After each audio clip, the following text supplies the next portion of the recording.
মানসিক ভারসাম্যহীন মহিলাটিও আজকে একটা ফুটফুটে সন্তানের মা, কিন্তু এই সন্তানের বাবাকে তিনি জানেনও না। কোন জানোয়ারের শারীরিক চাহিদার লালসার শিকার হয়েছেন উনি?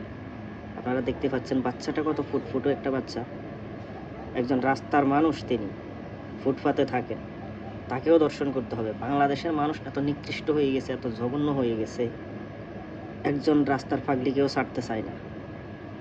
কে দেবে এই প্রশ্নের জবাব? এই বাচ্চার দায়ভার কে নেবে?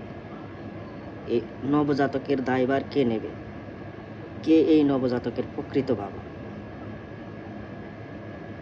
এই সন্তানটা যখন বড় হবে তখন সবাই ওকে বলবে জারজ, সবাই ওকে বলবে তুই একটা জারজ সন্তান। এই ব্লেমটা সারাটা জীবন, সে বাচ্চাটা যতদিন বেঁচে থাকবে এই দুনিয়াতে ততদিন এই ব্লেমটা নিয়ে বাচ্চাটা বেঁচে থাকতে হবে। মানুষের অবহেলার শিকার হতে হবে, মানুষ তাকে তুচ্ছ করে কথা বলবে। এই যে এই সমাজে একজন সাধারণ পাগলি, রাস্তার পাগলি, তার জন্য সুব্যবস্থা নাই। কোন জানোয়ারের লালসার শিকার হয়েছেন উনি? এই বাচ্চাটার দায়ভার কে নেবে? কে এই বাচ্চার বাবা?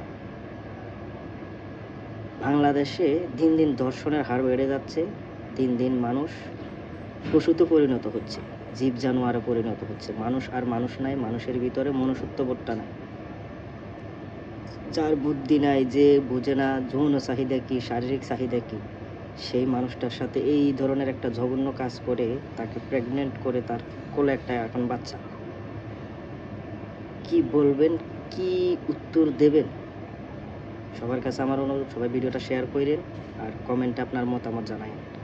চ্যানেলটা সাবস্ক্রাইব করে পাশে থাকেন। ধন্যবাদ সবাইকে।